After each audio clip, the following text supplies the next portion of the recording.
Sur ce qui est de l'irruption massive d'aide ou de capitaux, vous faisiez référence à l'Irak, et bien j'espère que dans ce cas, la communauté internationale ou ce qui en tient lieu réussira mieux que les États-Unis, parce que je ne sais pas si l'Afrique noire est mal partie, comme le disait René Dumont au début des années 70, mais là, elle risque pas d'arriver. Alors, un mot en complément sur la Chine. D'abord, en préambule, je trouve que les Occidentaux ont un peu mauvaise grâce à reprocher à la Chine, grosso modo, et c'est le cas de la France, ce qu'ils ont fait pendant à peu près 40 ans. Cela étant posé, il y a à mon sens deux effets pervers majeurs dans l'attitude offensive de la Chine aujourd'hui en Afrique. D'abord, un phénomène de réendettement qui est, à mon sens, extrêmement préjudiciable à l'avenir de ces pays. C'est-à-dire qu'on a souvent maladroitement, souvent rudement contribué à désintoxiquer pas mal de pays de l'ivresse de la dette.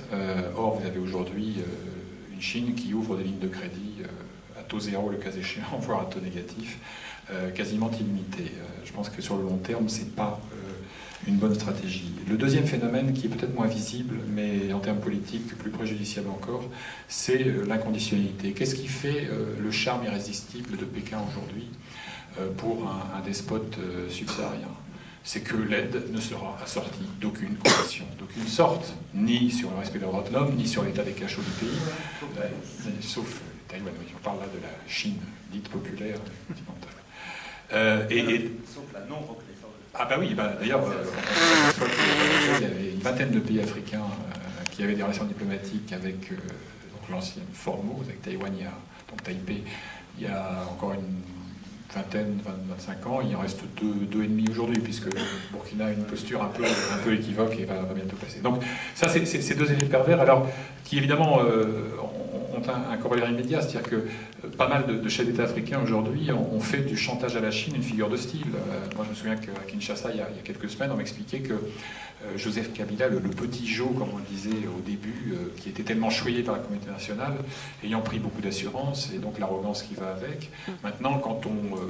pardonnez-moi de la trivialité du propos, mais quand on l'emmerde un peu trop avec les droits de l'homme, il leur dit, écoutez, la Chine tape à la porte, alors vraiment, si vous me gonflez trop, vos contrats miniers et tout le reste, vous pourrez aller chercher à Pékin. Donc je veux dire, il y a là quand même des phénomènes qui sont extrêmement préoccupants, et en n'oubliant pas, encore une fois, que pour la Chine, l'Afrique, c'est non seulement un formidable pourvoyeur d'énergie, mais ça devient de plus en plus aussi un marché.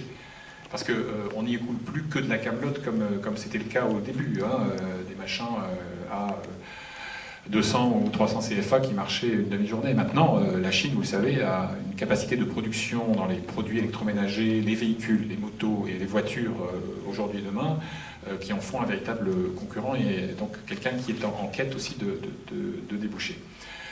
Voilà. Je commence simplement par remercier les conférenciers pour la qualité de leur intervention, mais je dois dire que je ne m'attendais pas à moins que ça. Hein, merci. Juste quelques remarques. Je reviens à la première partie, c'est-à-dire le bilan avec les datations qui ont été faites par les intervenants, notamment par le professeur Rigon. Et moi, il y a quelque chose qui me gêne un tout petit peu, c'est le diagnostic relativement léger qu'on fait. C'est-à-dire que quand on fait un diagnostic, quand on fait un bilan, je pense qu'il faut aller au fond. Parce que c'est comme dans tout, quand on ne fait pas un bon diagnostic, on va certainement donner un mauvais traitement, ou en tout cas un traitement qui serait un tout petit peu à côté. Je reviens un tout petit peu au cas du Mali. Quand on fait le bilan sur les indépendances, l'indépendance du Mali, en prenant les périodes que M. Hugon, le professeur Hugon a bien dégagées, de 1960 à 1966, 67, voire 68, donc en fait en pratiquement jusqu'au coup d'État, si on fait un bilan sérieux de la santé et de l'éducation, je pense qu'il y a beaucoup d'enseignements à en tirer. Même sur le plan économique, avec ce qu'on a appelé les sociétés entreprises d'État, quel que soit ce qu'on peut en penser, que ce soit d'obédience socialiste ou pas, moi je ne m'attache pas trop à ces choses-là, il y a quand même ce qu'on peut appeler des acquis. C'est-à-dire qu'il y avait un début d'industrialisation au Mali. On peut en penser ce qu'on veut, ça existait. Il y a eu, ben oui, on transformait le coton malien. Il y a eu la Comatex au Mali, ensuite l'ITEMA. Bon. Non, le problème de gestion, etc. On peut en discuter, mais ça a existé. L'huilerie, qui est devenue Ucoma, a existé au Mali. Les fabriques de cigarettes, il y a eu pas mal d'industries à l'époque au Mali, mais à la limite, je laisse tomber un tout petit peu ça pour revenir sur la santé. La santé, moi je me rappelle encore, oui, je suis fils de l'indépendance au Mali, je me rappelle encore de dispensaires au Mali où les soins étaient gratuits. Bien sûr, les soins étaient gratuits, où il y avait des campagnes de vaccination bien orchestrées, bien mises en place. Je me rappelle également dans le domaine de l'éducation, avec un système d'enseignement gratuit, qui non seulement du point de vue masse était considérable, mais évidemment du point de vue qualité. Alors, est-ce que c'est dû au fait que le président était instituteur ou je ne sais pas, mais en tout cas, le constat, il est là. Donc, je pense qu'il faut qu'on fasse ce diagnostic très sérieux pour dire, mais pourquoi à l'époque, ça a à peu près marché? Je ne dis pas que c'était mirobolant, mais ça a à peu près marché. Et pourquoi après, ça n'a pas marché? Je pense que ce bilan-là, il faut le faire. On ne peut pas passer comme ça là-dessus, rapidement, en disant, bon, c'est une période socialiste qui a donné ces résultats-là, sans aller au fond. Ensuite, et là je reviens à ce que tout le monde semble partager en disant, oui, en fait je suis même en partie d'accord avec ça, les Africains, on ne peut pas continuer à dire, tous nos maux, c'est dû à la colonisation. Mais ceci, il ne faut pas non plus qu'on pousse le balancier dans l'excès inverse. Il faut également qu'on puisse situer sérieusement les responsabilités de cette colonisation, voire de ce néocolonialisme. Ça existe quand même, ça a existé quand même. Si on fait le diagnostic, par exemple, ou un bilan sérieux de l'éclatement de la Fédération du Mali, il y a quand même des indices par rapport à l'existence de bases militaires.